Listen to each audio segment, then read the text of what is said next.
Hi guys, welcome back to my channel Sreeja vlogs. ఈరోజు మా చెల్లి స్టైల్లో మా చెల్లి చేసే టమాటా రైస్ ఎలా చేస్తుందో చూసేద్దాము. దానికోసం ఫస్ట్ ప్యాన్ పెట్టుకొని ఆయిల్ పోసుకొని ఆయిల్ హీట్ అవనివ్వాలి. ఆయిల్ హీట్ అయిన తర్వాత సన్నగా తరిగిన ఉల్లిపాయలు, పచ్చిమిరపకాయలు వేసుకొని గోల్డెన్ బ్రౌనిష్ కలర్ వచ్చే వరకు వేయించుకోవాలి.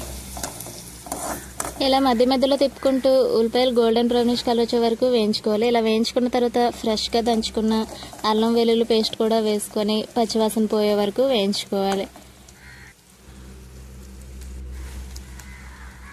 అల్లం వెల్లుల్లి పేస్ట్ కూడా పచ్చివాసన పోయింది. ఇప్పుడు కసూరి మేతి యాడ్ చేసుకోవాలి. కసూరి మేతి వేసుకున్నప్పుడు ఎప్పుడైనా కానీ స్మాష్ చేసుకొని వేసుకుంటే దాని ఫ్లేవర్ అనేది బాగా తెలుస్తుంది.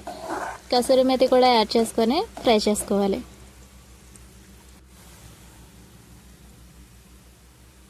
ఇలా ఫ్రై చేసుకున్న ప్రాసెస్లో సన్నగా కట్ చేసుకున్న టమాటా ముక్కలను కూడా యాడ్ చేసుకోవాలి. టమాటా మొత్తం మెత్తబడే వరకు బాగా స్మాష్ చేసుకుంటూ తిప్పుకుంటూ బాగా ఫ్రై చేసుకోవాలి. మూత పెట్టి మగ్గిస్తే టమాటా అనేది ఇంకా తొందరగా మగ్గుతుంది.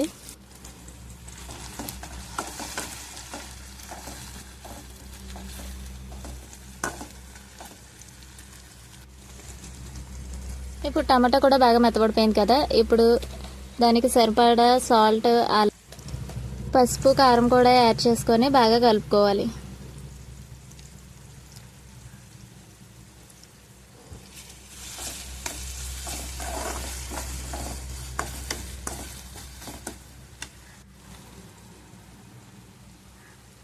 అలాగే మా ఇంట్లో గరం మసాలా ఉంది, అది కూడా యాడ్ చేసుకున్నాం. మీ స్పైసీగా తినేలా ఉంటే గరం మసాలా కూడా యాడ్ చేసుకోండి. స్పైసీగా చాలా టేస్ట్గా ఉంటుంది.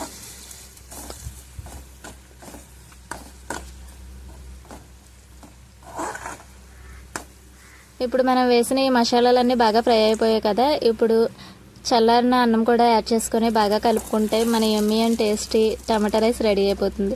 చూసారు కదా, వీడియో నచ్చితే లైక్ చేయండి. అలాగే మీరు కనుక మన ఛానల్ని ఇప్పుడే ఫస్ట్ టైం చూస్తున్నట్లయితే సబ్స్క్రైబ్ చేసుకోండి. Thank you for watching guys. Bye bye.